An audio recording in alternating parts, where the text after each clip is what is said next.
Welcome back to Second and Short. It is Monday, February 12th, 2024. The Super Bowl has concluded. Super Bowl 58. Your champions, the Kansas City Chiefs, 2 years in a row. The first time in, 25 years? 19 years? 19 years. The first back-to-back champion in 19 years.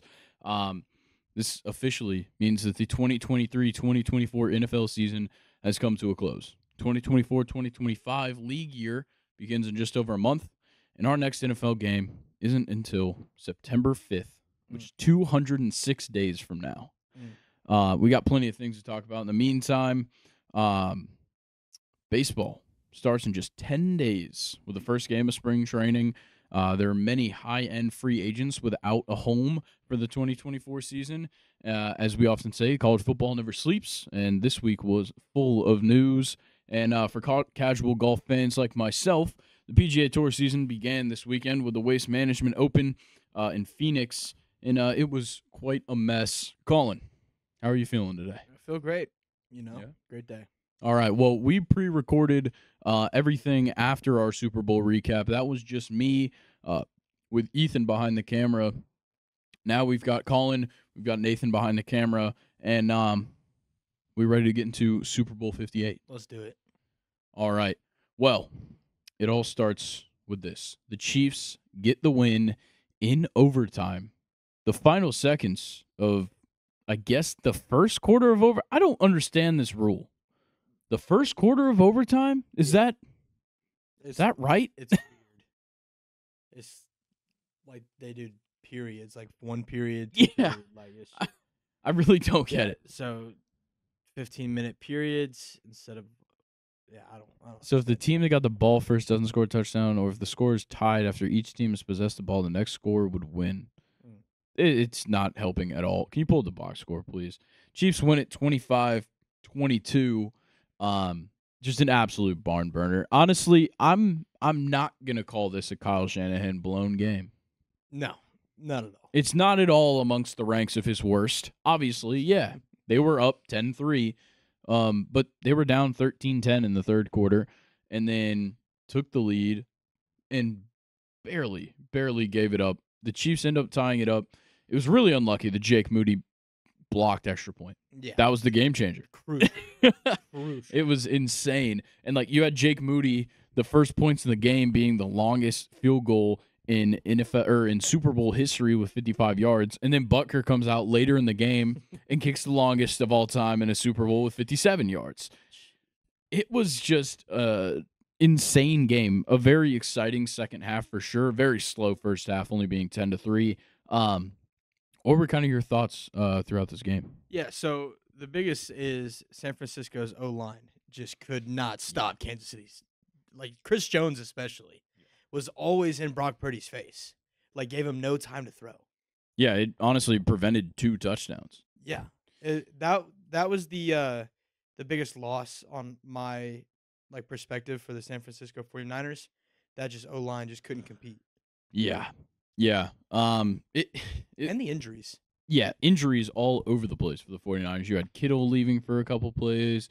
You had Dre Greenlaw with the most unfortunate injury of his life, of anybody. Yeah, he just stepped on the field, steps back because the play wasn't actually over, and what it appears, he tears his Achilles. That's horrible. And then they made him sit in the front of the cart. Bro called shotgun. What the fuck was happening? They just had a staff guy sitting on the back of the cart. That's literally where the injured player goes. It makes no sense to me. Chris Conley almost had as many tackles as Dre Greenlaw this game. Yeah, just all on special teams. Dude was a dog on special teams. He was. And speaking of guys that were dogs, Chase Young played very, very well in this game. Nick Bosa, on the other hand, or as Tony Romo calls him, Joey Bosa, couldn't get a sack. Yeah. It was crazy. He hit the quarterback 3 times. He had 2 tackles for loss. Could not get a sack.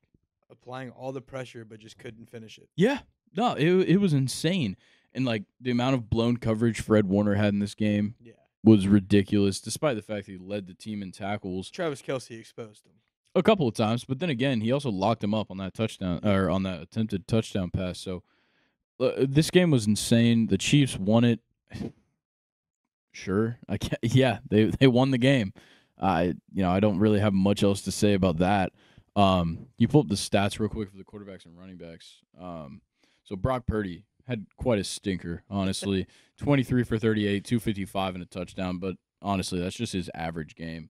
Juwan Jennings threw a touchdown, which was awesome. Goated. Gave everybody the opportunity to talk about how he ran the exact same play at Tennessee, and they scored a touchdown against Florida with it. He came out of high school as a quarterback and was ranked ahead of Joe Burrow and Lamar Jackson.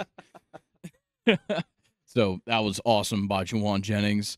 What was it that we said the line was for Juwan Jennings to throw a touchdown? Plus, oh my God, plus 250,000. Someone's rich. Yeah, surely somebody was dumb enough to bet on it. So, Christian McCaffrey, 22 carries, 80 yards.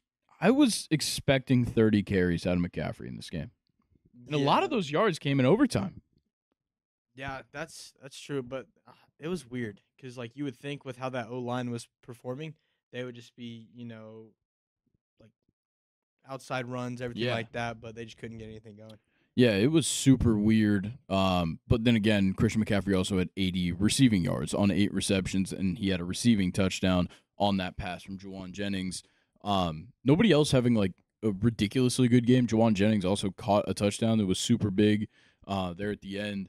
But Ayuk had 3 receptions for 49 yards on 6 targets. Debo was a fucking disappointment. I think he dropped 3 passes. A couple passes were bad, but he had 11 targets, 3 receptions for 33 yards. Chris Conley had 1 reception for 18 yards. Ray McLeod had a reception for 19. Kyle Juszczyk had a sick-ass play to open up the game, an 18-yard reception where he hurdled a guy at the end of it while being pulled down, which was ridiculous. He ended the game 2 receptions, 31. Then George Kittle doing absolutely nothing. 3 targets, 2 receptions, 4 yards. He left the game with a shoulder injury. He was blocking a lot, and he was blocking well.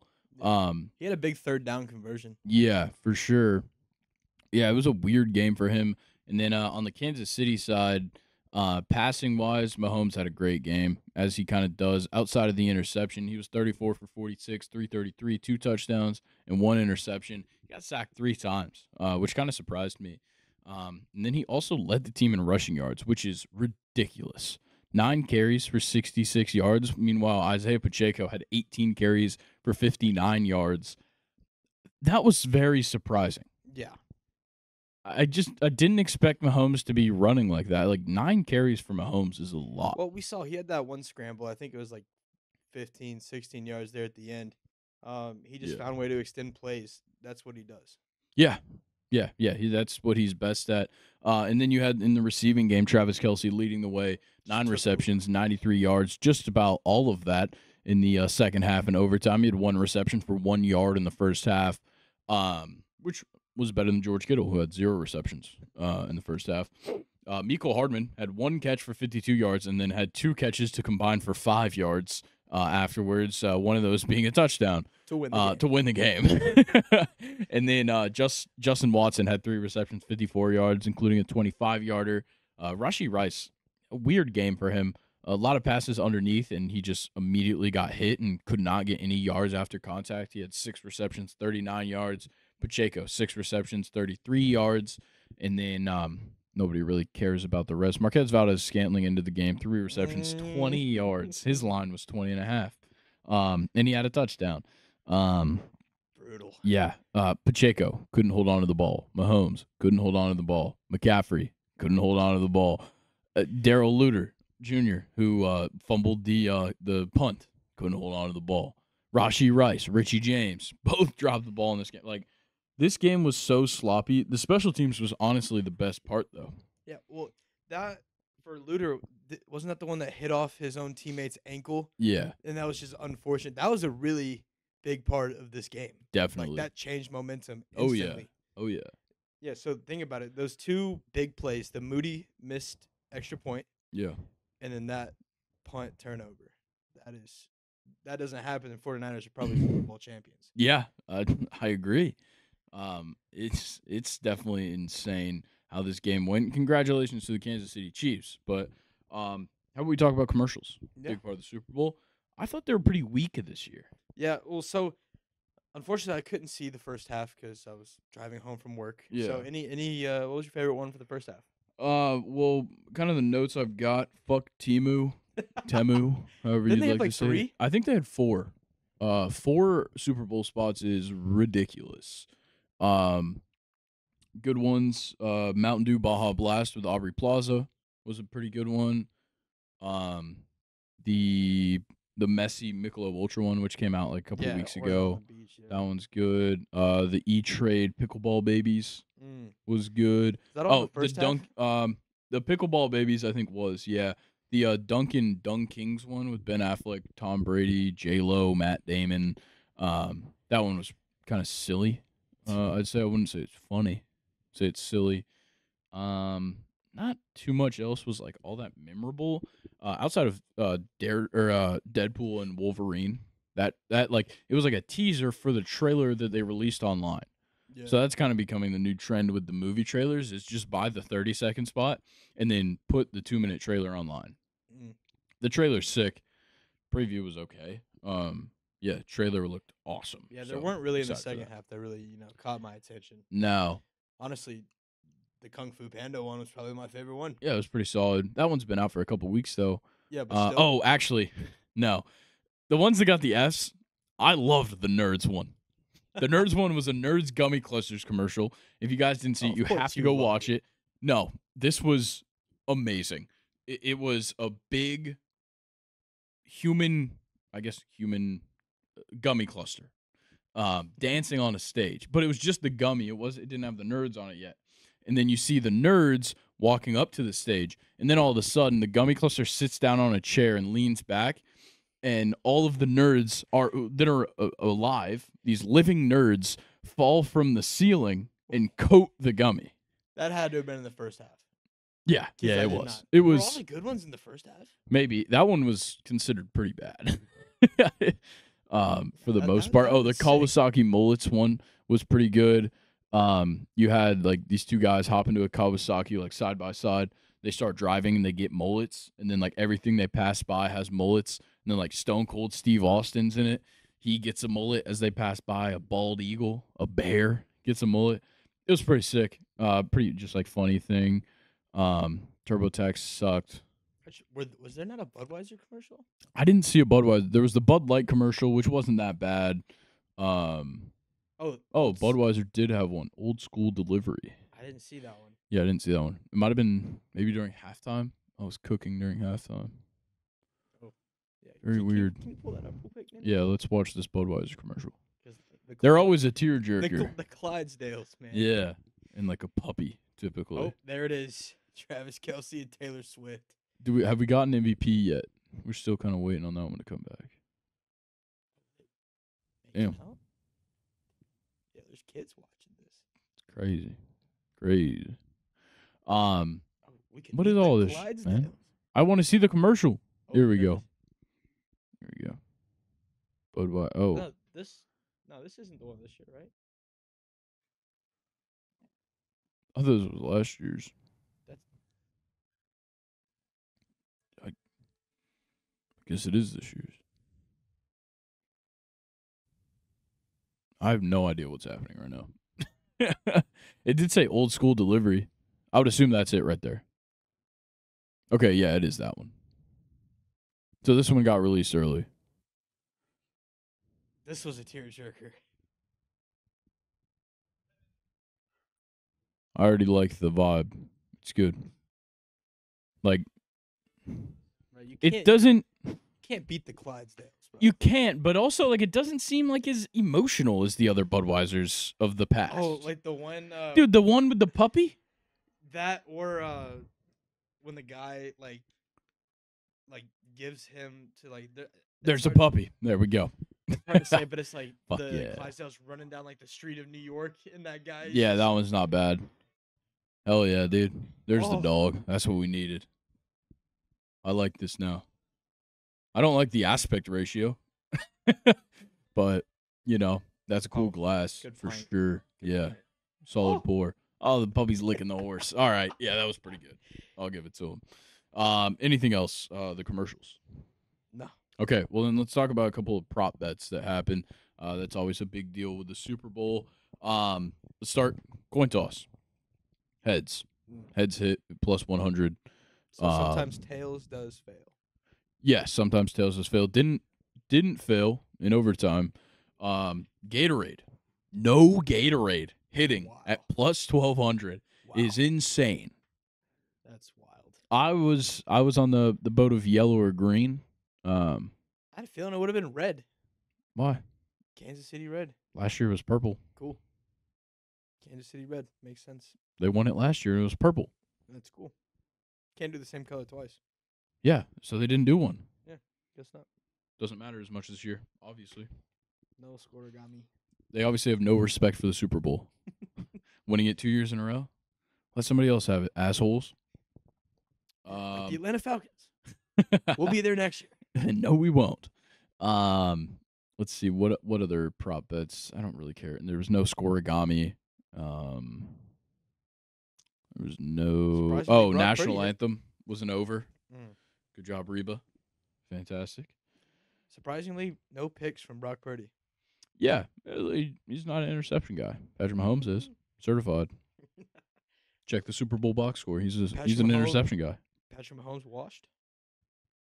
They're starting to ask. Ragged arm. Dude, I need to know who won Super Bowl MVP. It's killing me. I feel like is it who played well on the Chiefs other than Travis Kelce, who didn't score a touchdown? Mahomes is okay. For Mahomes, it can't be Nick Bolton. Nah, there it is. No Patrick way, fucking Mahomes. Bro. 3-time in 3 Super Bowls, he's won MVP. He's like the opposite of Kevin Durant. I hate this dude. This guy's the Kawhi Leonard of basketball. Wait, no, football. I don't know. I should went to Travis Kelce. He didn't score a touchdown though. Or Harrison Butker. Harrison Butker could have gotten it, honestly. That 57-yarder was clutch. Yeah. So, how much money do you think the NFL made off Taylor Swift? Oh, dude, way too much. Way too much. Do we think this is going to be a record viewership? I'm sure we'll get the numbers in the next couple of days, but absolutely. Yeah. Absolutely. All the Swifties tuning in. Yeah. Yeah.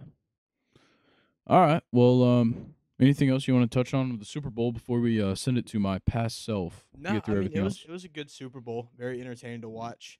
I do want to get your take on the halftime show. I didn't watch it. Oh, yeah. I was cooking. Sorry, I was making you and Nathan food. Would you like to tell everyone what you made? Yeah, I made some homemade carne asada. It was great. I cut it wrong. It made it very difficult to eat, but it was very good. Marinated was fantastic. A little bit of cilantro, a little bit of apple cider vinegar, a little bit of orange juice, lime juice, lemon juice, some green chilies instead of jalapenos. Trying to think, garlic, olive oil. I think that was about it. Toss it on the Blackstone. Hit some onions, some red onions. Grilled those up. You really had to flex the Yoda Blackstone right there. It's not a flex. That's just like a normal thing people own now. I got one sitting in my basement that hasn't even left the box yet. Flex. You bought one, you don't even use it? It's crazy. It's crazy. Corn tortillas, of course, for the tacos. Yeah, they were gas. Yeah, they were good. Yeah, I'm glad. That's why I didn't watch Usher. Yeah. I heard he took his shirt off. Yeah. He came out roller skating at one point. Nathan just gave me the weirdest look from behind the camera when I said he took his shirt off. Dad, I'll tell you what, Alicia Keys, fire, though. Yeah? Was she singing pretty well? No one, bro. Nice. It's a classic. Yeah. Huge news. Came on. Travis. Did that just say Travis is pregnant? What the fuck is that? What is that, dude? What the hell? No shot. What is going on? Yes. Why are none of these videos? Oh, I did hear about the rollerblading or skating or whatever. Yeah, but he brought out like Lil Jon, Ludacris. So funny. What the hell? What the hell? I want to see like the actual. I don't want to see a clip of Austin McBroom having a panic attack in an RV. What is happening? Show me something that actually happened in real life. Oh my God. Come on. No, we're good, bro. You don't need Please. Let me see what actually happened in this halftime show. Was Little John there? Yeah. Okay, that's good. He performed Yeah, I would assume. Yeah. Okay. Yeah. Nice. He was in the crowd at one Anything point. else I need to know from the halftime show? Was it good? It wasn't horrible. Like, I could watch it. It's Yeah. better than some of the previous years. Fair enough. Where do you rank this one in the last 5 years? I can't even remember what the last 5 were. So last year was Rihanna. Yeah. Year before that was like Dr. Dre, Eminem, Snoop Dogg, Mhm. Missy Elliott, Kendrick Lamar. That was goated. I don't know what the year before that was. No, What was it? I'll put it at 3. Pull up 2019 halftime. You're not going to beat Rihanna. And Who the hell was the 2019 halftime show? I cannot think of it. looks like that one was Rihanna. No. No, Maroon. Oh, 5. Maroon 5 with Travis Scott. Yeah, that one was pretty bad. Yeah, that was not good. Yeah, that was pretty bad. There's no reason Maroon 5 should be with Travis Scott. What about 2018? Real quick. So I'm going to put that one at 5. Okay, cool.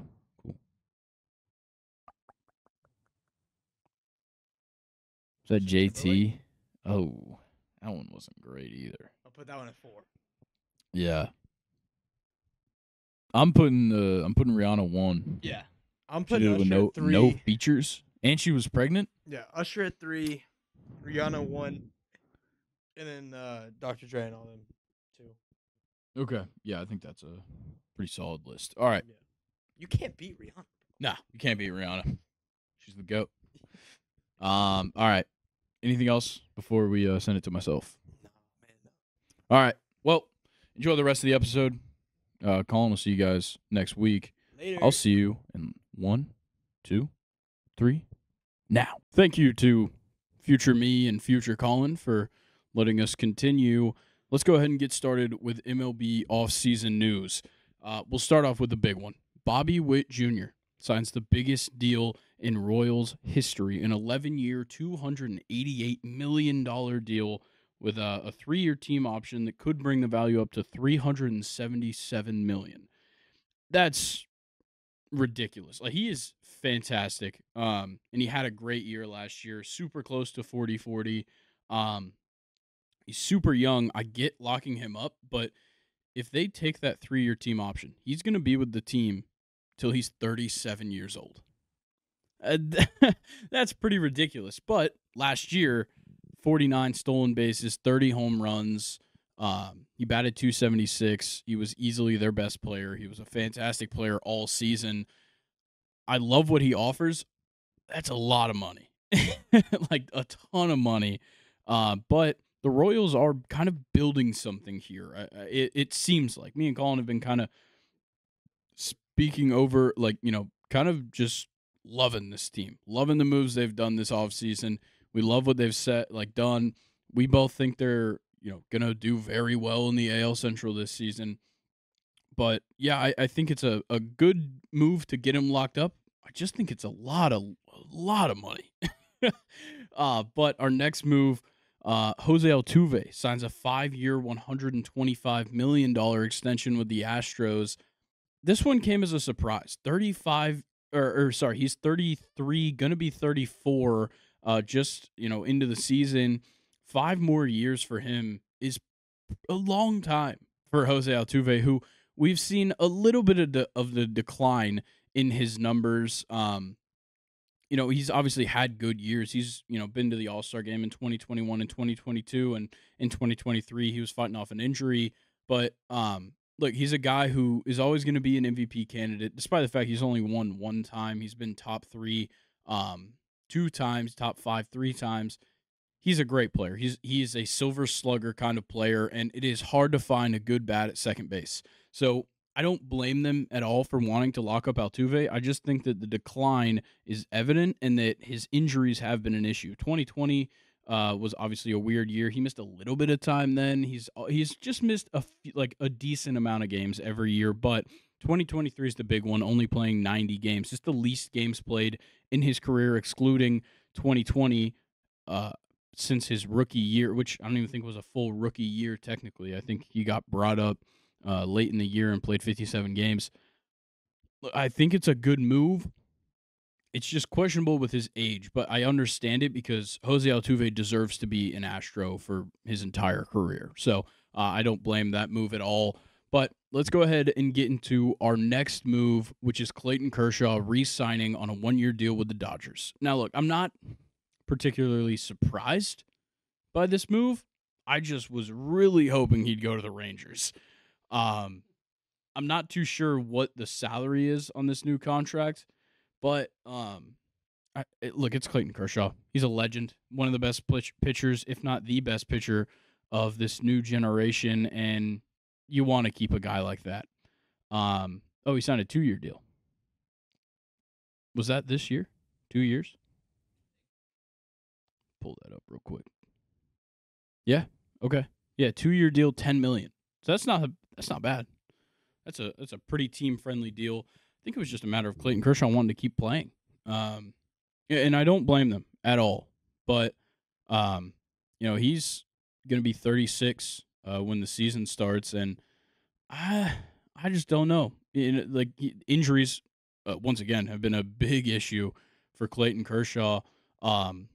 Multiple years with, less than 20 starts in his career. He's kind of sitting in like that 20, like the low 20s right now, when a pitcher of his caliber should probably be getting high 20s, low 30s in starts, which he did his whole career. The injuries are a problem for sure, but it didn't stop him from being an all-star the last 2 seasons. So, look, I love Clayton Kershaw. He's one of the best pitchers of my lifetime. He's one of my favorite pitchers to watch. I'm glad he's playing another year, maybe 2. Of Major League Baseball. So I'm certainly not mad that he re-signed. I just wish it wasn't with the Dodgers. The next one's pretty interesting. Gary Sanchez signs a 1-year deal with the Brewers. And look, the Brewers are just a catching academy for all I'm aware. And yes, they do have who I said was one of, if not the best catcher in the MLB last year, which is William Contreras. Gary Sanchez is just such a question mark every single year. Like, it does not matter. He spent time with 2 different teams last year. He played 3 games for the Mets. He played 72 games for the Padres, but a lot of them not starting. And he's never had a batting average above 299, which was a ridiculous year in 2016, and then 278 in 2017 when he was an All-Star. After that, his highest batting average season of 232. Look, Gary Sanchez is such an interesting case. I think at one point, he was so good. Like, he was the guy. For so long, we thought Gary Sanchez is going to be the next big catcher for the Yankees. He wasn't. He can certainly hit home runs. He hit 19 home runs last season in limited playing time. He's just not reliable. I think that's the biggest thing. 2023 was an interesting year for him, for sure. His time with the Mets was atrocious, and that's why he only played 3 games. And, what he did in San Diego was great. He definitely turned it up a little bit. At times he was playing great. A 116 OPS plus with San Diego last season, and he had 117 total bases. It's not a bad season at all, but the defense was always the question, and now going to the Brewers makes me feel like they might do something with him that gets his defense better. I don't think he's going to be an elite defensive catcher or he's going to have some ridiculous frame rate, but he's going to be better than he probably was, even though he is going to be 31 this season. But our next big thing, Corey Kluber calls it a career after, I believe, 13 seasons in the MLB. I think he's a 2-time Cy Young winner. Just amazing. Still crazy to me that he threw a no-hitter with the Yankees. That's just such a weird thing. That was the year when that was the sticky season era. That's right. Where there was 8 before they banned it all? I think you're right. Yeah, and then Tyler Glasnow's career ended. Yeah. Yeah, that's a very good point. But yeah, he's 37 going on 38 by the time, we get into the season. not surprised he's retiring. Considering he's only started just 20 games since 2019. Yeah, 20 games. Didn't play a single game in 2020. I think he did. He played one game. Started one game in 2020. Which I guess he only started 6 more in 2019. Oh yeah, he absolutely fleeced the Rangers. But yeah, look, the guy's awesome. He won a Cy Young in 2014. He won a Cy Young 2017. Didn't get a World Series. Was very close. You could blame it on Trevor Bauer. Some would do that. Look, Corey Kluber was fantastic for a few years. He wasn't like a generational talent. He didn't change the game. But he deserves his respect. Do I think he's a Hall of Famer? No. Do I think he was very good for a good span of his career? Certainly. 2014 through 2018, he was one of the best pitchers in baseball. And it sucks to see him go, but also he has not been good and he can't stay on the field. So that one makes sense. Let's kind of get into some rumors. The D-backs looking for a righty hitter to complete their big offseason. The 3 main candidates, Adam Duvall, Randall Grichuk, and Tommy Pham. I think Tommy Pham is the one to just go ahead and take out of the list. I don't think he's the guy whatsoever.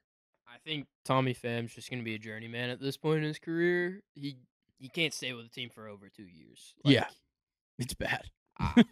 Everybody's like, yeah, hey, get Tommy Pham. Why not? Throw him in the outfield, and then he does nothing. He gets in fights over fantasy football. That's true. That's maybe the most notable thing Tommy Pham has done is get in a fight. Was that him? Or no, that was Trent Grisham with the Brewers, right? Yeah, that was Trent Grisham. I get him mixed up. Yeah, Tommy Pham, you can go ahead and get him off the list. Adam Duvall is easily the best candidate, and Randall Grichuk gets the job done. Randall Grichuk was very good last year with the Rockies, gets traded to the Angels. They give up immediately. He was an interesting case last season. Yeah, Grichuk, just such an average year for him.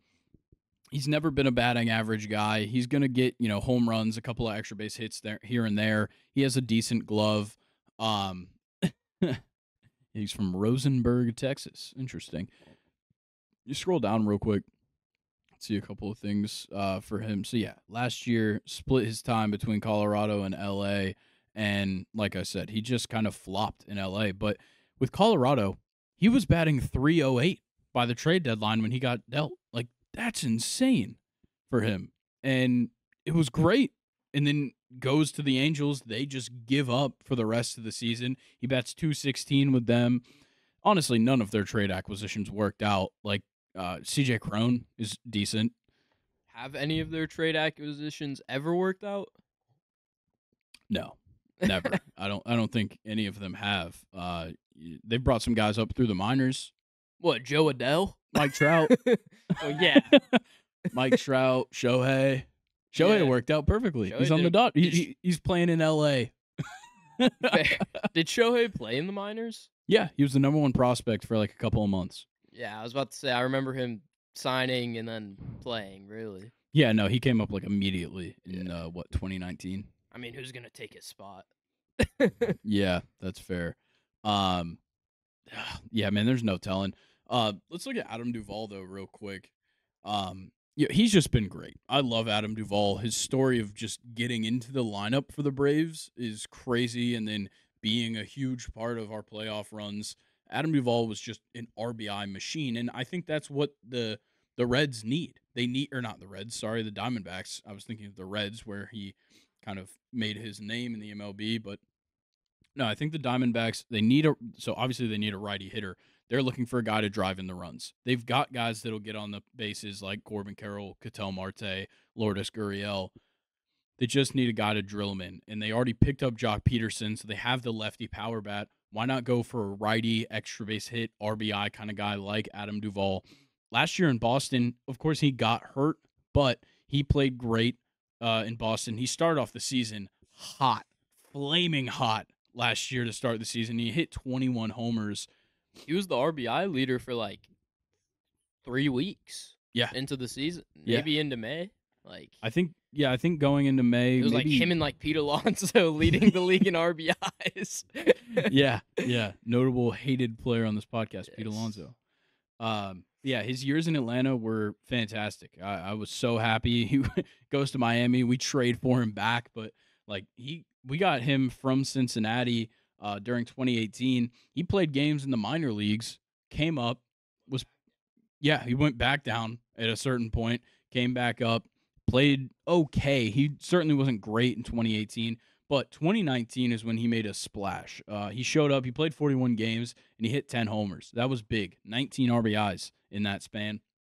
2020, played almost the entire season. He played 57 of our 60 games in 2020 and was fantastic. He had a huge contribution to that team going into the playoffs. Didn't he have like the? Was he near the home run cycle, or had it in that game in 2020 where like the Braves scored like 27 runs on the Marlins? I thought that was 2021. No, it was 20. Really? I think so. I could have sworn that game was in 2021 when we just stomped the Marlins. We won like 26-7 or something. Let me pull that up. 26-3. Nonetheless, his time in Atlanta was fantastic. He was one of the best players on our team for quite a while. Maybe not one of the best, maybe more the most underrated, kind of the unsung hero of the Braves, especially in that World Series team. One of the best outfielders we had on the team. Played. Oh yeah, okay. So yeah, it was 29-9, and Adam Duvall. Yeah, I think he hit 2 3-run home runs. I think that's what happened. What is this? This article sucks. Okay, so yeah, it was 2020. Oh no, it was his second 3-run home run. Oh, it was his second 3-home run game in a week, and he drove in 9 RBIs. Okay, that makes more sense. Wow. Well, if you can get one of those every couple weeks out of the guy, he's going to be the MVP. But yeah, look, and he can play a decent center field. Not the fastest, but he can play some center field. I think Adam Duvall would be fantastic on the Diamondbacks. But let's go to the next team, the Angels. Still in the race for some of those big-name free agents. Snell's the one they've been linked to the most. Are they going to get him? Probably not. If they do, he'll probably pan out just like their last big free agency acquisition, which was Anthony Rendon. Same goes for Jordan Montgomery and Cody Bellinger. I think Cody Bellinger, if he goes to the Angels, might be Chris Davis. I think that's his trajectory on the Angels. Yeah, no. Pull up Chris Davis's what was his hitless streak? Yeah, it was a pretty ridiculous hitless streak for Chris Davis in his dying moments with the Orioles. Oh my, 62. Okay, 62 plate appearances, still pretty bad. So he got a hit in the first inning of the Orioles' 9-5 win over Boston. It was his first hit since September 14th of the prior season. You drove in 2 on that.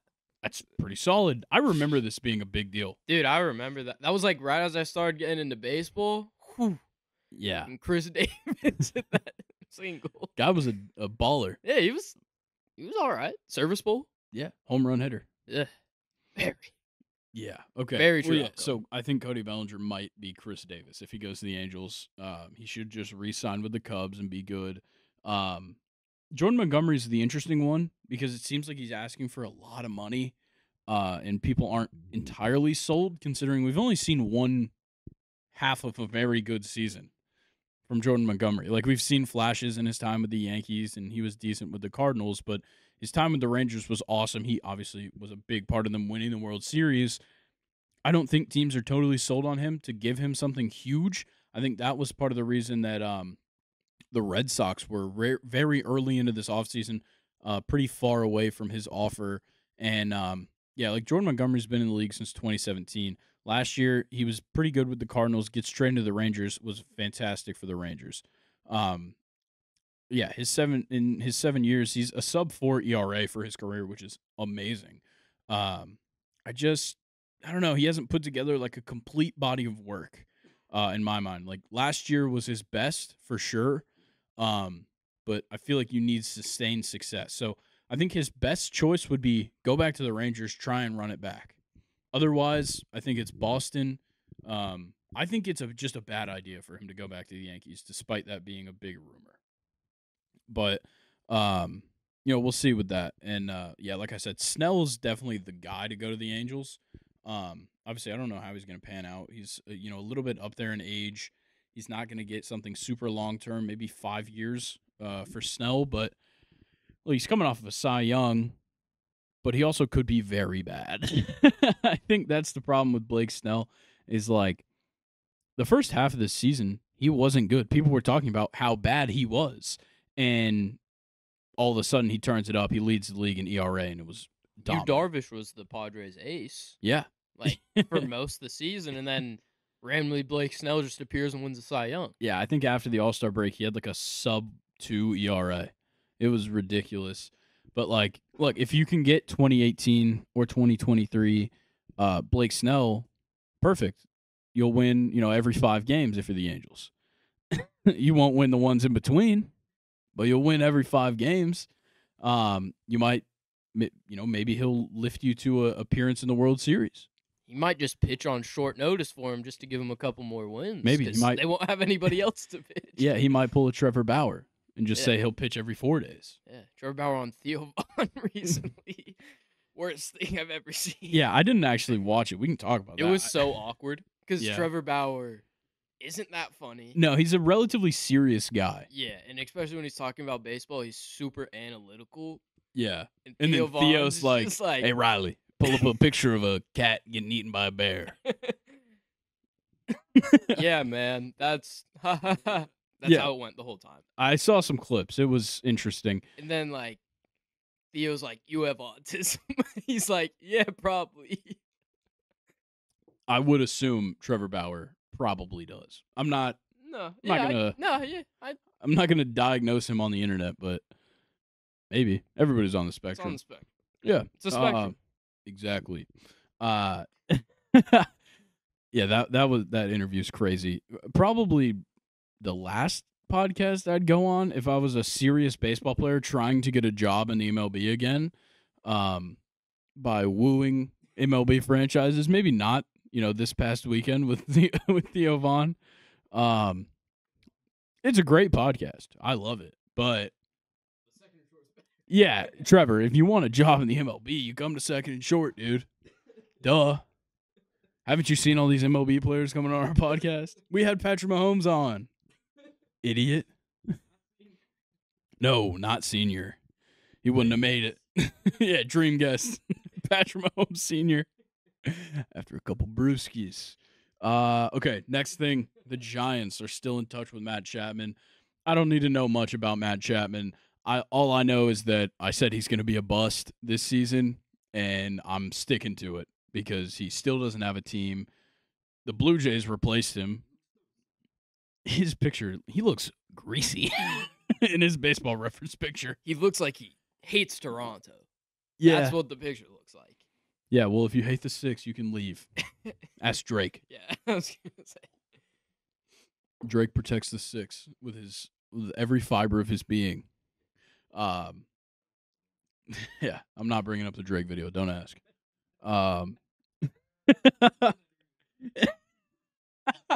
Hey, Riley. Pull the Drake.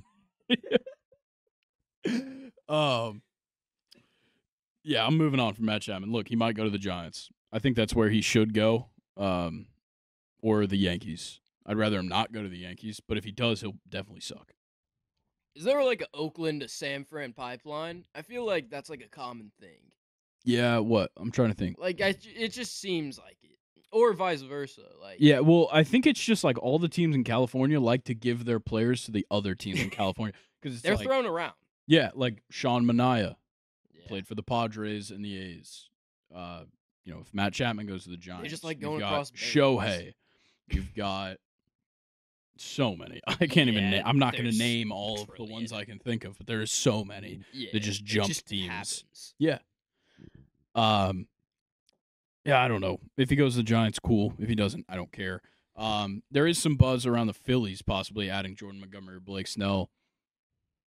Fantastic. That would be an insane I rotation. said Blake Snell to the Phillies one of the times I was on here, and Maybe. there's a chance. Maybe. We'll see. I think Jordan Montgomery is probably the better option. I know I said that he hasn't really put together a full body of work, but I like what he has, and I think he has, more potential than Blake Snell at this point. Yeah, Blake Snell, former Cy Young. And I'm going to have to keep saying that before I shit talk him every time.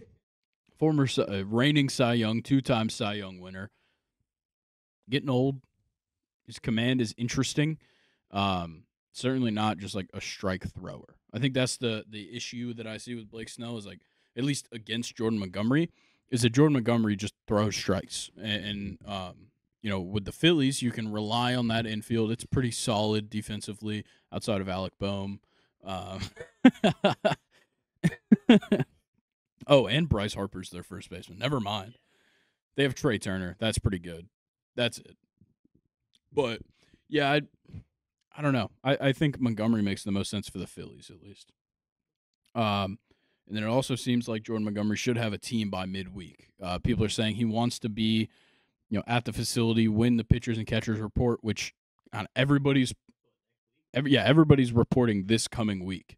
So we could see a deal done by midweek. I know that report came out on the 8th that he wanted to find a team by this coming week. So, we'll see what happens with that. But the Dodgers and the Phillies are interested in a trade to acquire Kenley Jansen from Boston. That one's interesting. Kenley's certainly getting up there in age. He just hit, I think, 400 saves this past season, which is huge. That's awesome. I think he did it against the Braves, right? Yeah, I think so. Yeah, I think he hit it against the Braves, but nonetheless, look, Kenley's a fantastic closer, one of the best of his generation, of this, generation of baseball players, and I think he's certainly getting up there. The ERA has been bad. 2022 with the Braves, 3.38. He was constantly pitching himself out of games in the ninth. Even though he led the NL with 41 saves, he still was so scary. He would let on somebody almost every time, and then somehow strike out 3 straight somehow. Since 2019, he's consistently had a WHIP over 1. Yeah. And that's not what you want to see from a closing pitcher. No. I don't know. It's interesting. And he was an all-star in Boston. He was great last year. For the start of the season, he wasn't great down the stretch. He only ended the season with 29 saves. I think he'd be interesting. The Phillies could definitely use him. The Dodgers, maybe. I know they just brought back like Ryan Brazier. They have a few other guys in that bullpen that are really good, so I don't know how essential that really is, but it's always nice to have back a legend of your team. Next thing, though, the Mets are in talks with J.D. Martinez. That one's interesting. I talked quite a bit about J.D. when me and Luke did our DH list, and I like him. He was a great player for a majority of his career. The decline's certainly coming. It's impending because, his power numbers are weird. 2022, he played 139 games and he only hit 16 home runs, but he had 43 doubles in Boston. He's starting to get up there in age for a power hitter like himself. Yeah, luckily, going into his year 13, he's starting to get up there. He had an alright season last year, but I don't think he can keep providing for a team. Yeah, I agree. He's 35 years old. Last season, he's gonna be 36 this season. Of course, he's had big years for sure, and he's been fortunate enough that most of his career he's gotten to play DH. He was with Houston when they switched over to the AL, so he got a season with them. He played DH primarily when in Detroit. Played DH in Boston, which I consider his prime. And then he made the move to LA last year. He was good. I wouldn't say he was great, but he was still a top 5 DH. He made my list and Luke's list last year. It's just, I don't know. I think the age is going to catch up very quickly for him. Obviously, he never had speed, but speed is an issue. He's not going to be legging out doubles anymore. And, he's got the power, he's got the bat speed, he's got intangibles, of course, but I just don't know how much upside he has. I think he could maybe become like a Nelson Cruz, straight DH, nothing else, and maybe goes for a little bit longer, but I doubt he can do anything. I think he's just going to be a bat that gets thrown around any team every offseason's like, hey, you should pick him up. Why not? Yeah, I think he's just going to be a one-year deal kind of Yeah. guy for like the next 4 years. Yeah. And I think it's going to happen. Yeah. Yeah, like the Mets, they could use a power bat, I guess. They have Pete Alonso. I guess he gives you enough power. He's good for like 40 every year. Honestly, the Mets just need bats in general. I think they should just ride with Danny Burgers, but whatever. I don't make the decisions. Then again, they're not winning a World Series till at least 2026, as Steve Cohen wishes. So, next thing, though, we'll knock out these last two pretty quickly. Gio Urshela is getting interest from the Yankees, Mets, and Marlins. I think the Marlins makes the most sense. We've already seen him not be successful with the Yankees. I wouldn't think that would change at all with the Mets. The Marlins could always use a bat. I think Gio Urshela provides an RBI hitter for Arias when he gets on base, because that's what kept happening to Luis Arias. He'd get on base like almost 40% of the time. Well, when you're only hitting singles and you're not in scoring position, Yeah. you can't do much with that. Yeah, as a team. He was always on first. Yeah. And then the next not like three he guys stole. get out. It's not like he stole bases. He's not like super fast. No.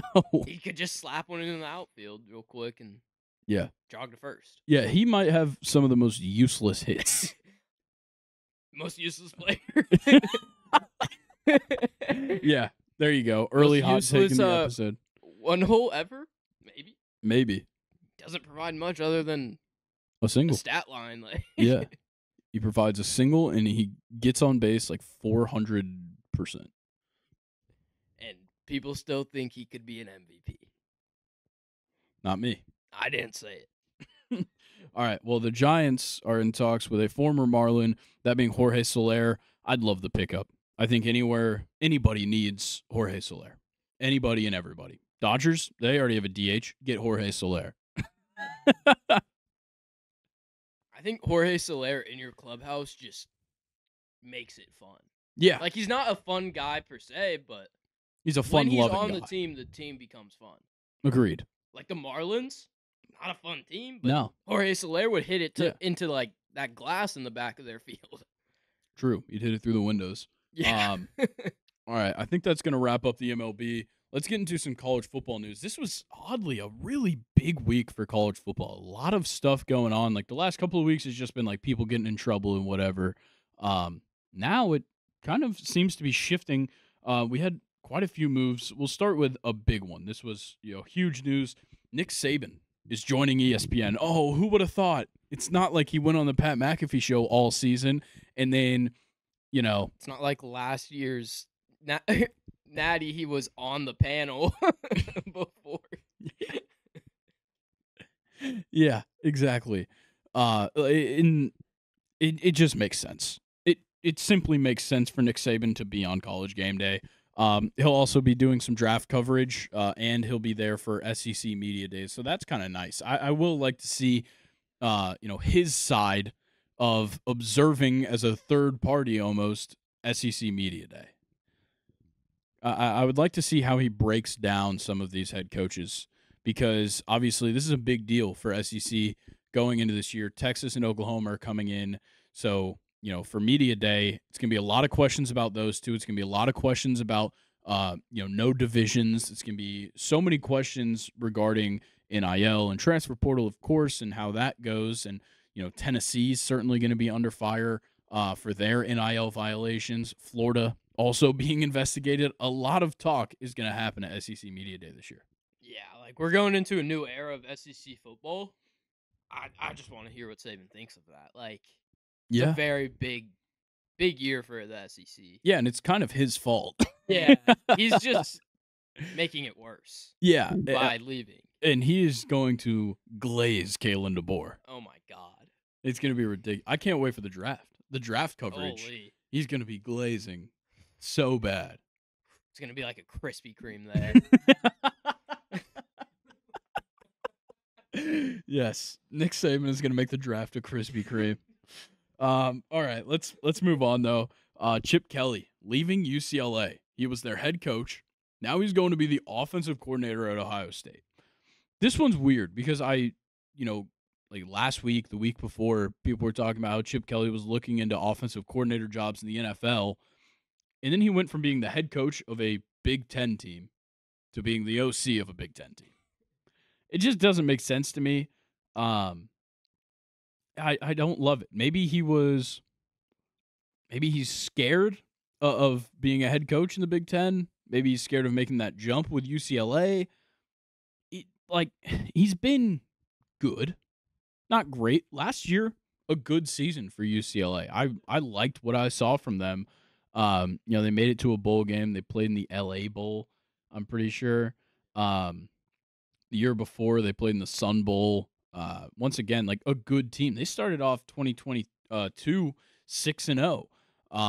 They ended the season 9-3, not bad. And then they lost to Pitt. They kept it close with USC, like what is that, 48-45? Yeah, that's a big game. Yeah, for UCLA. Definitely. That would have only, if they won that, they would have had 2 losses on the season. Yeah, and they would have been. And that would have been. They probably would have been playing Tulane. I think that would have changed the trajectory. Definitely. They would have been a contender last year, I think. Yeah, and they had great players on the team. Both years. Like Zach Charbonnet was awesome in 2022. Last year, Leatu Latu was fantastic, and this past year they had a just absolute blunder at quarterback. Just so many different quarterbacks throughout the year. Ethan Garbers starts at the beginning, and then we see Dante Moore. I think we saw somebody else as well throughout that process. Like, it was ridiculous. But now, going to Ohio State, he has all these offensive weapons. He has some coming in. They brought in Will Howard. They brought in Julian Sayin. They brought in Quinshawn Judkins. They kept Travian Henderson. They kept Emeka Egbuka. They still have Julian Fleming, I believe. This is going to be one hell of a team next year on the offensive side of the ball, and they've been great at defense the last couple of years, which was something that everybody knocked them for. So, look, Ryan Day said no matter what that he was going to relieve himself of the play calling duties, and he did, initially to Bill O'Brien. Then Bill O'Brien took the BC job, and now it's Chip Kelly. It's going to be interesting, but I'm kind of more worried about UCLA. Who's going to replace them at head coach, because all the good candidates have been swept up. So I have a couple of guys. So we'll kind of start least realistic to most realistic. Eric Bieniemy is a possibility. He's been head coach in waiting in the NFL. I think there's a chance. Like I see what you're saying, but I feel like he's just gonna stay in the NFL at this point. I think so too. I don't think he's leaving. No, I have a feeling no matter what, if the Chiefs win the Super Bowl, he's gonna be their OC because Matt Nagy sucks. Yeah. I don't know. I agree. I think it's interesting because he's not going back to the Commanders. He could make the jump, but the big thing, kind of the pullback from Eric Bieniemy, is that he didn't take the Colorado job when he could have, and now Deion Sanders did. So my next guy is Tommy Rees. I think there's a good chance, but it's not great. He does have kind of a connection, but he just joined the Browns as a tight ends coach and passing game coordinator. I don't think he has the best chance to what are you doing? Yeah, Ethan is so dumb behind the camera. So Tommy Rees's dad was an assistant at UCLA for 15 years, and his brother Danny played there. So I think that definitely helps him. The only thing is he has a job right now in the NFL. Even though he is an assistant, probably stick with it and might find himself as an offensive coordinator. I don't think he was all that good at Alabama or really Notre Dame for that matter. But my next guy is Barry Odom. I think he's a good choice as well. Instant success at UNLV. He was great. Tony White is kind of my favorite though for this job. Former UCLA player, great leader when he played for UCLA. The drawback though for Tony White is that he doesn't have any head coaching experience yet. UCLA entering their first year in the Big Ten, expectations are high. I think it's going to be a job that nobody really wants, surprisingly. UCLA has a ton of, recruiting power. They have a big draw to their program, but moving into the Big Ten and not having a head coach is going to be a problem. Washington is kind of in that same position. They went out and got one, but I just it just doesn't look good, especially because you're pretty sure they play Ohio State this season, which is not good for them. Let's pull up their schedule real quick. I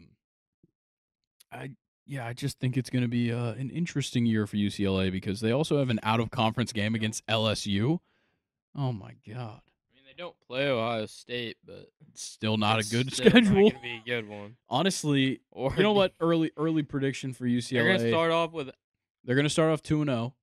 And then they're play going to be LSU, Oregon. They're going to be 2-3. Okay. They could maybe maybe beat Minnesota. I think the Scarlet Knights are going to upset. Yeah, I can see Rutgers. That won't winning. even be an upset. Rutgers going all the way. 3-4. Yeah. They could beat Nebraska. Yeah, Dylan Rayola ain't doing anything. Yeah. Okay. Iowa?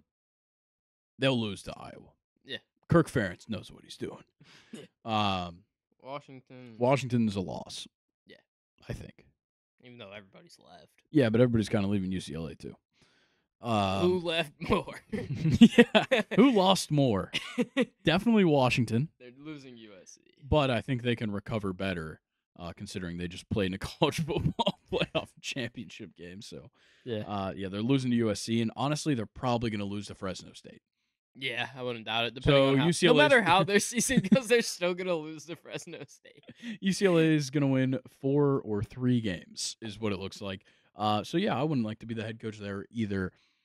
But if you're offering, I'm going to put my hat in the ring for UCLA head coach. I don't really know what I'm doing. I kind of suck at Madden. I can't read a defense, can't read an offense. He can barely read. Yeah, I can barely read. Trust me, I'm stumbling over my words on this prep sheet right now. But I would love to see you be a play caller, Grayson. Yeah. I'll be like Sketch. Tuesday. Mama needs a new purse. I'm the evil Mr. Beast. What does he say? Turn my hands into diamonds? That's a big rock. No. What does he say? My thumbs turn them into a fossil. That's one expensive rock. Yeah. Okay. Yeah, I'm going to be Sketch on the sidelines.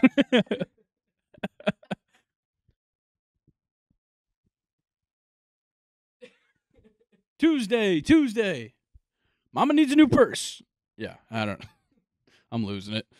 Next. Connor Stallions is going to get you, bro. He's going to watch this and you're done. Fuck.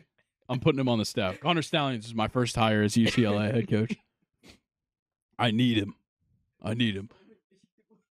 Yeah, only way I'm winning games is with Connor Stallions literally telling me exactly what to do at all times. He's going to be head coach. He's going to be that coach. Connor Stallions is going to be the head coach of UCLA. No, he's not going to be on the... Yes. Yeah, I need him to write a manifesto right now. So, Connor Stallions, if you're listening, get right. We got work to do. All right. Ryan Grubb is not going to join Kalen DeBoer at Bama. Instead, is going to join the Seahawks as their OC under their new head coach, Mike McDonald. I think this is a good move for Grubb. I don't blame him at all for making that move. Seattle kind of in this new phase without Pete Carroll as their head coach. Mike McDonald's a fantastic successor. I think Ryan Grubb is going to bring something very fun to this offense. He likes to throw the ball for sure, but he has a good balance with the run game. It suits well for Geno. Even if they go out and draft a quarterback to back him up to come in, either way, I like the offense. They already have good players. They have DK Metcalf. They have Tyler Lockett. They have Jackson Smith and Jigba, Jake Bobo, Noah Fant. So many good players. And then, of course, Kenneth Walker and Zach Charbonnet in the run game. I saw something, Grayson. Both Smith and Jigba's are in Seattle now. Cannon Smith That's right. Got traded from I believe the Pirates to to the Mariners. So now you have Nice. both the Njigbas Hell yeah. together in Seattle. Yeah. Cannon and Jackson Smith and Jigba Yes. taking over Seattle. All facets. Yeah. They're actually going to plan a coup. A secret one that plays hockey. He's going to play for the Kraken. Who's going to play for the Supersonics? Kevin Durant. Cannon- They already got him. Kevin Durant, Sean Kemp, Gary Payton, and Cannon Smith and Jigba. All right. Yeah, not much more to talk about there. I already kind of mentioned this, but Boston College is hiring Bill O'Brien as their head coach just like a week after he got hired as Ohio State's offensive coordinator. Michigan hired Wink Martindale as their DC, or at least as an assistant. I don't think he's actually the DC. Very weird for Wink Martindale to leave the Giants to be an assistant at Michigan. Don't know how that happened, but I do like this move. Washington hired Steve Belichick as defensive coordinator. You know I'm going to be hounding Washington games to see him stick his tongue out. That guy's going to be licking so much air. Him and the Husky are both going to have their tongues hanging out. I need that now. I need Steve Belichick impersonating the Husky. I think that's what we need. And then on a much sadder note, for college football news, Furman defensive tackle Bryce Stanfield died at the age of 21 after suffering a medical emergency during a workout Wednesday morning. This was announced by Furman, and apparently he collapsed on the field at Paladin Stadium and was taken to a hospital where he was placed on life support and then later passed away. This one's super sad. Kid from our area, Ackworth, Georgia. He played at Harrison High School. He literally graduated the same year as me. This is super sad to see, obviously, just because he's 21 years old, a young player who was very good as well at the game. And yeah, it's sad to see this happen. We've unfortunately seen a relatively large amount, whether it's not that many or not, it's a life. And he just finished his junior year, but we've seen a few of these happen where players have passed away, unfortunately, because of practice. And I think what it comes down to is as coaches taking that accountability and understanding that players need breaks and players need to be checked out often. They need to be visiting with the team doctors often to ensure their safety. As a player, we'd make sure you're staying hydrated all practice. I think in Georgia at least, it might be all around. Every 15 minutes if it's above a certain degree, water break every single time. Might even be 5 minutes. We'll have periods where it's just we'll do 4 plays of walkthrough and then it's water. Right back to it. And just back and forth. Yeah. And I'm not sure what the causes are. The are. strength and conditioning coach, that's who needs to be paying attention the whole time. To make sure his players are good. Yeah. I don't know if they've said a cause of death. All I know is that he collapsed on the field. Nonetheless, whatever happened, I think it's just a matter of, go to the doctor. Make sure that you're checking up on yourself because you never know what's going to happen. So rest in peace to Bryce Stanfield. My thoughts and prayers go out to his family and the whole Furman football program and everybody around it. So let's go ahead and move on. Talk a little bit of golf. Don't really do this all that often, but I love golf. I've started watching it over the past couple of years. We got the Waste Management Phoenix Open going on this weekend, kind of the unofficial start of the PGA Tour season. It's been going on for a couple of weeks, but nobody really cares until they get to that number 16 hole and they start throwing beers. That's what we care about at the Waste Management. We've got a couple of They were throwing beers. Oh, my Lord. Yeah, they were throwing beer. It was bad. Yeah. we'll get into the alcohol sales suspension in a minute, but let's go through a couple of the guys up at the top of the leaderboard. So at the moment, Scotty Scheffler's through 11 in round 4, and he's 18 down. He is tied right now in the lead with Nick Taylor, who is 3 under today through 10. He's 18 down, and then you have a tie for third among 3 people: Sam Burns, Charlie Hoffman, and the leader going into today, Sahith Theegala, who I thought was going to be hot this week, and he started off hot. He shot a 64 in round 2 and a 65 in round 1. He was absolutely killing it. But Nick Taylor also crazy. Round 1 shot 11 under, shot a 60 at TPC Phoenix. Like that's a ridiculous round for Nick Taylor. He tied the record for the best round at TPC Phoenix. Or I think maybe Scottsdale. Is it Scottsdale or Phoenix? Scottsdale. Oh, okay. TPC Scottsdale. Gotcha. Yeah, it's been a ridiculous weekend. But honestly, what I noticed, the field kind of sucks. This is a bad field. Like Scotty Scheffler's great. Sahith Theegala is kind of a rising superstar in the sport, and Adam Scott, a big name. Jordan Spieth kind of up there. He's tied for 9th right now. Cameron Young, pretty good. Matsuyama's somewhere up there. But like with Rahm leaving, he played in the Live. He's playing in the Live. No Koepka, no DeChambeau. Nothing. Tiger's not playing these kind of events. No Mickelson. Just all the names seem to be gone. I don't even think JT played in this tournament. It was interesting. We did have like a couple of notable guys that missed the cut. Scroll down to the bottom real quick, or near the bottom, so we can see the cut line. I'm pretty sure Max Homa missed the cut. Couple of guys. Max Homa missed the cut. JJ Spawn missed the cut. Cameron Champ missed the cut. Scroll down a little bit more. I know there was a couple other guys. Maybe I was wrong. Gary Woodland missed the cut. Matt Kuchar missed the cut. Yeah, Ricky Fowler missed the cut, of course, as he does. But yeah, it's just a weak field. And I think a lot of that has to do with the Live for sure, and also it not being a major. Nonetheless, let's see. Another big round of the weekend, Matt Wallace made a ridiculous comeback. Round 1, he shot +3. He shot a 74 round 1. And then he shot a 64 and went 7 under in round 2 to make the cut. That was a ridiculous round for Matt Wallace to come back like that. And then I think he followed it up round 3 with like a 73. So, yeah, he had a weird tournament for sure.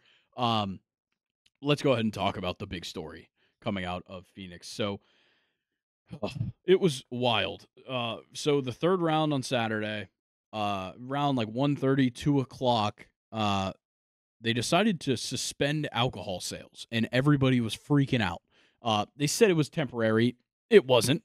They shut it down for the whole day, and they were freaking out. Obviously, this tournament is known for loud crowds, a lot of alcohol consumption, just crazy moments.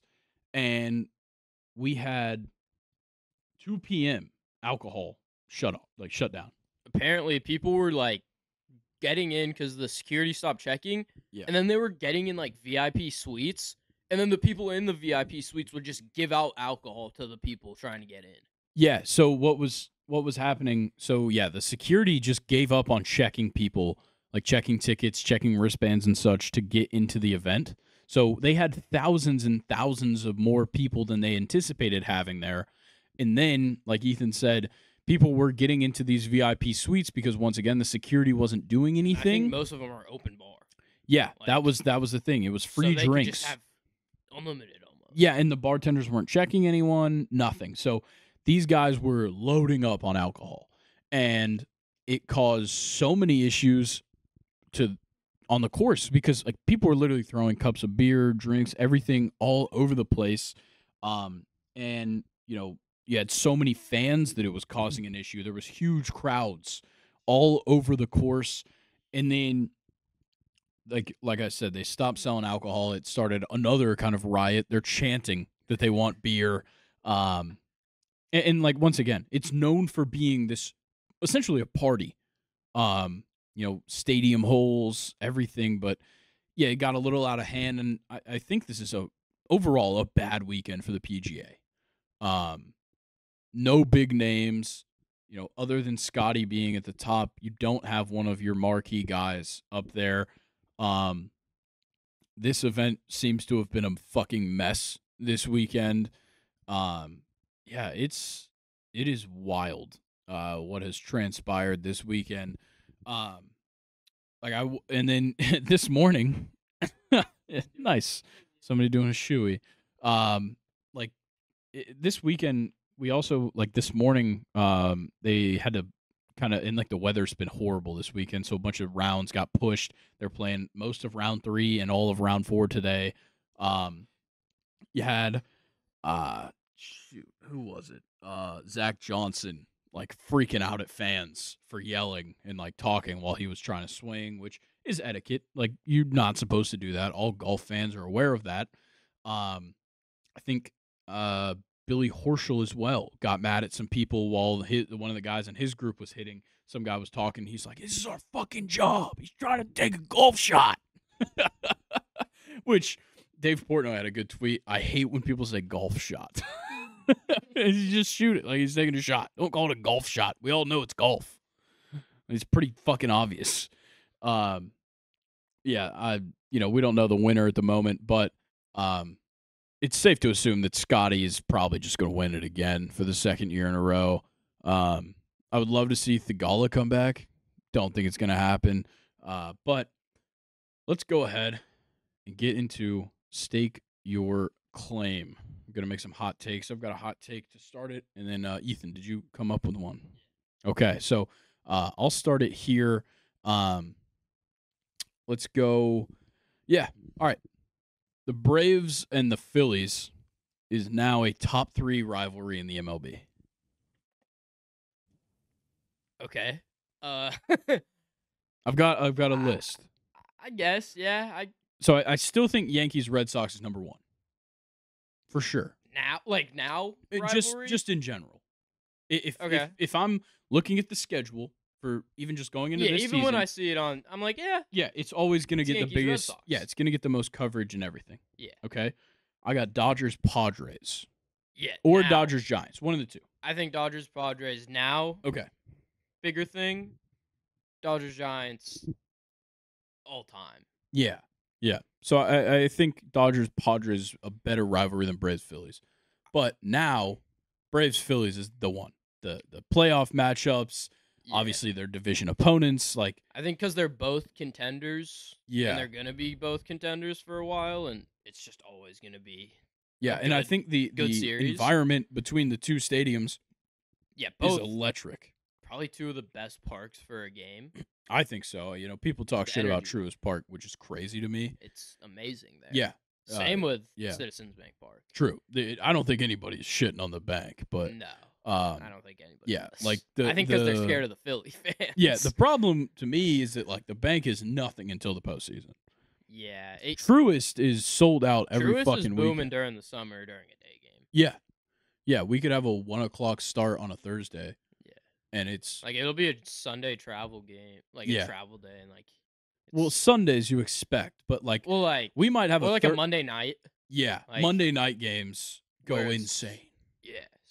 Yeah, Friday night games are awesome. Friday night. I think Truist is amazing, and I am biased for sure. It's of course the stadium I've been to the most games at. Yeah, and it's my favorite team. But I think it's a fantastic environment. Yes, especially when you get into the later part of the year. Even if we August baseball. Yeah, it's still great. August is ridiculous, and because September is looming. Yeah, and unlike other states, school has started in August. Yeah. So we don't have a lot. We have a lot of families that can't go to the games, and it's still selling out in August. So I think when it comes to environment, when it comes to hatred between the teams. I've never seen Bryce Harper step up to the plate, not get booed in Truist or Turner Field, for that matter. Yeah, he's just always hated. So Yeah, and he's only stayed in the NL East, so that's true. hasn't had much opportunity. yeah. I still think Braves Mets all time is more. Braves Mets all time for sure. But I think if I'm looking at the schedule right now, I don't care about Braves Mets. I don't care about don't care about the Yankees Mets. Mets. Yeah, like I don't. Subway Series is nothing. No, Like, it's not ass. that cool. Maybe after like 9/11, Yeah, it was all it was awesome. Eh. Well, not 9/11. What 9/11 was not awesome. about the Phillies? They also were affected, and the Nationals. I don't Yeah. care about Subway Series. And the Pirates. Yeah, but any Pennsylvania team was in the middle of it. Yeah, I'm trying to think of other rivalries that even touch. I think Rangers Astros is getting there. It's now that the Rangers are actual like yeah, good. Yeah. They're anything. yeah, especially with like the division race this year, and then they play Yeah. each other in the ALCS. Like I think it was a It's a big very thing. good one. Yeah. Yeah. I'm trying to think of. Will it stay like that? Doubt it. Yeah, I'm trying to think like I don't think the Rangers are Cubs gonna be amazing. Brewers is a decent Maybe rivalry. I think Cubs Cardinals is probably Yeah, better. oh yeah. Cubs Cardinals is definitely better. But Cubs Brewers will be interesting with Craig Counsell being the new manager of the Yeah. Cubs. But yeah, I think Braves Phillies is now officially a top 3 rivalry because of playoff history, team history, hatred, like the rivalry between the fans more than anything. Yes. Like I hate the Mets. I really hate Philly fans now. well, Philly fans are just always insufferable. Yeah, they're no assholes. matter what. Yeah. They're just always gonna suck. So. Yeah, because they're from Philly. Yeah, Philly sucks. Yeah. But all right, Horrible. do you have a hot take? I mean, it's not like terrible. It's probably like on par with Collins from last week. I just poured water down my face. Yeah, I saw that. Go watch on YouTube. I think Michael Harris could be like an MVP candidate this year. I think he's Whoa. gonna have a breakout year. Like Whoa, Like, more than- that's hot. That's a hot take. I think he could probably with the Braves will probably still be in the 9 hole even if he had it. Just knowing how they want to do it. Yeah, well, no, you could bet second. Ozzy Albies sucks according to the MLB. Obviously, He doesn't exist. Okay, you know what's even crazier? What's that? The MLB is putting out their top 100 list of players. Yeah. Ozzy Albies is in the 60s. Didn't make the top 10 second baseman. Yeah. You're telling me That was MLB Networks, not MLB. I don't care. Yeah, I It's the same fucking people. They have the same writers. know. That is true. But like, how can you say he's not a top 10 second baseman, but he's a top 100 MLB player? I think he's higher than 60. I'm gonna be honest. Yeah, I'd put him in like the I'd put him in the high 40s. I'd probably put him in the 50s. Yeah. I think. Yeah, okay, never mind. Back to what you said. Michael Harris being an MVP candidate is crazy.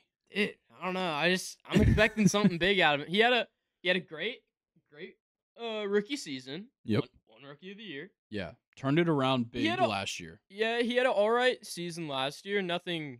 It wasn't as good as his rookie season. Yeah, which is common. Sophomore slump. Yeah. Now he's gonna break out his junior year. Junior year. Sophomore slump. Junior year. No, I'd say his 3rd season. Yeah, whatever. Don't ask. I think don't he's hate it. I think it's doable. He has Hey, the look. efficiency. He is an MLB player. It's possible. All right. But he's a good player. He is. He can For sure. if he can like And you're just saying he's Stay be a con- candidate. Yeah. So he's gonna be up there. okay, If he can Up stay there. consistent, up there works. Honestly, if he's a top 20, I'd be surprised. Yeah. If I'm fine if with he's that. a finalist, that's crazy. I'd love that. Top 20, I'd be surprised, but I'd be happy with it. Yeah. Because the thing is like his teammates outshine him. Yeah. Austin Riley will be top 20. Ronald Acuna will be top 20. Sure. Matt Olson will be top 20. Honestly, Spencer Strider might be top 20 in MVP Definitely. voting. Yeah. It's going to be hard to not get overlooked. Yeah. But I feel like I don't know. I just saw Michael Harris in a tweet today and I was like, I'm expecting a good season. Hell I'm gonna yeah. be honest. Money Mike, MVP finalist. It'll be interesting for Yeah. sure. Well, that's Almost going to straight do out it. of my ass, I want to be honest. I'm gonna be honest. All right, well, that's gonna do it for us. We pre-recorded the beginning, and so we don't have Colin here to say goodbye. I'm sure Colin would love to address all of these people, but I'll do it for you. Look, come closer, closer. Follow, like, subscribe, comment, rate 5 stars, rate 5 stars, rate 5 stars, rate 5 stars. Do it, Ethan. Rate 5 stars. Thank you. You know what to do, and you know where to do it, and you know how to do it. I'll give you the reminder on YouTube. You can like, you can subscribe, you can comment, you can turn on notifications. Then you can go to the podcast platform, or if you're already on it, listening, hearing me deep into your ears. Then, once you're done driving or whatever you're doing, biking, are you cyclers? I listen to it in class. Same. Work, like, that's what Yeah. I do. Okay, well, stop listening to your damn professor or your teacher and rate 5 stars and follow us on the podcast platform. And then go over to the link tree, follow us on all those social media platforms. They'll be all over here, wherever, probably at the bottom.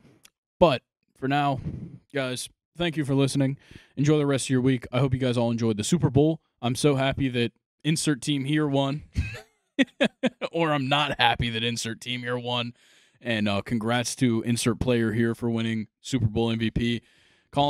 Ethan, thank you for producing. Welcome. And we'll catch you guys later. Peace.